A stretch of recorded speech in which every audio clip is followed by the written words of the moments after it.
Magandang umaga, narito ang update sa Bagyong Lani at sa magiging lagay ng ating panahon sa susunod na 24 oras.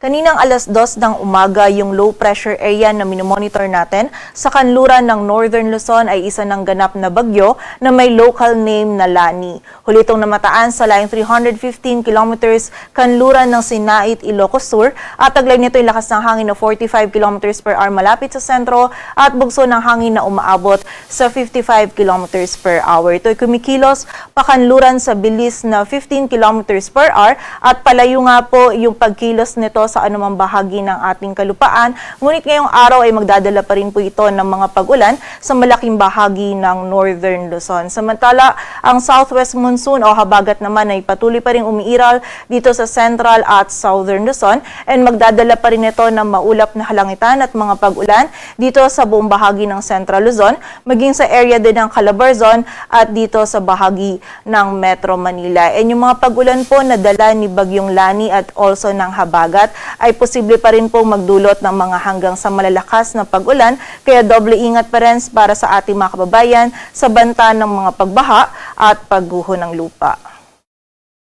At ayon nga dito sa ating latest forecast track analysis ni Bagyong Lani, generally ito ay kikilos pahilagang kanluran at magiging mabilis po yung paglagi nito dito sa loob ng ating area of responsibility. By this morning or afternoon ay lalabas na din po ito ng PAR, and paglabas po nito ng PAR, posible ito mag-intensify pa into a tropical storm habang binabaybay pa rin yung karagatan patungo dito sa area ng southern China. And mapapansin din po natin na hindi hagip ng mga pinakamalalakas na hangin na taglay nito yung anumang bahagi ng ating bansa. Ngunit ngayong araw nga po, magdudulot pa rin nito ng mga pag-ulan. But dahil nga palayo yung pagkilos nito ni Bagyong Lani sa anumang bahagi ng ating kalupaan, expect din po natin na within the day, posible po yan by this afternoon or evening onwards ay pawala na rin po yung mga pag-ulan na dala nito dito sa malaking bahagi ng Northern Luzon.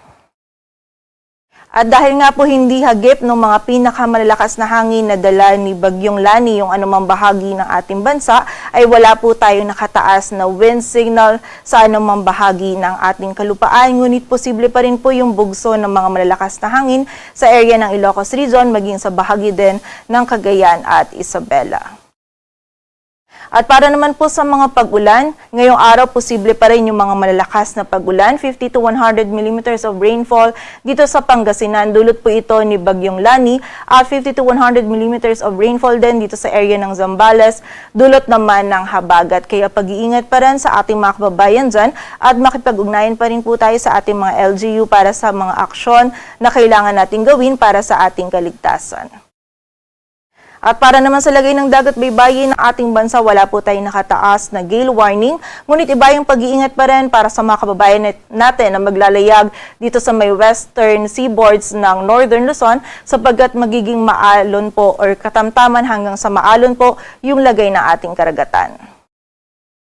At para naman sa maging lagay ng panahon ngayong araw ng Sabado, dulot ni Bagyong Lani, magiging maulap po yung ating kalangitan. May mga pag-ulan pa rin na mararanasan dito sa Ilocos Region, Cordillera Administrative Region, maging sa area din ng Cagayan Valley. Most likely po yung mga pag-ulan po natin, posible pa rin hanggang sa mga malalakas na pag-ulan, lalong-lalo na dito sa area ng Ilocos Region. Kaya pag-iingat pa rin sa mga kababayan natin. And ine-expect nga po natin dahil palayo si Bagyong Lani dito sa anumang bahagi ng ating kalupaan, most likely po simula mamayang hapon or gabi ay pawala na rin po yung mga pag-ulan na dala nito ni Bagyong Lani dito sa malaking area ng Northern Luzon. Samantala, ang habagat naman po patuloy ding magdudulot ng makulimlim na panahon at meron ding mga pag-ulan na mararanasan dito sa Central Luzon, maging sa Calabarzon at dito din po sa Metro Manila. Most likely po katamtaman at kung minsan ay mga malalakas na pag-ulan pa rin yung posible nating maranasan, lalong-lalo na dito sa area ng Zambales at Bataan, kaya patuloy pa rin pag-iingat sa ating mga kababayan and also yung mga regional offices natin ay nagpapalabas pa rin ng mga thunderstorm advisory or mga babala ukol sa mga pag-ulan na ito. Samantala, dito naman sa bahagi ng Mimaropa at Bicol Region, meron lamang po tayong mga isolated na mga pag-ulan na mararanasan dulot ng habagat at ng mga localized thunderstorms.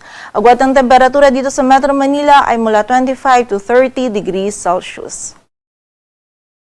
Samantala, dito naman sa bahagi ng Palawan, maging sa buong bahagi ng Visayas at Mindanao ay medyo maaliwalas po yung panahon na ating mararanasan. Maliban na lamang yan sa mga posibilidad pa din ng mga biglaan at mga panandaliang pag-ulan, pagkilat at pagkulog lalong-lalo na po yan sa hapon at gabi dulot ng mga localized thunderstorms. And during severe thunderstorms, posible pa rin po tayong makaranas ng mga katamtaman hanggang sa mga malalakas na pag-ulan na maaari po magdulot ng mga pagbaha at pagguho ng lupa, kaya patuloy pa rin pag-iingat para sa ating mga kababayan.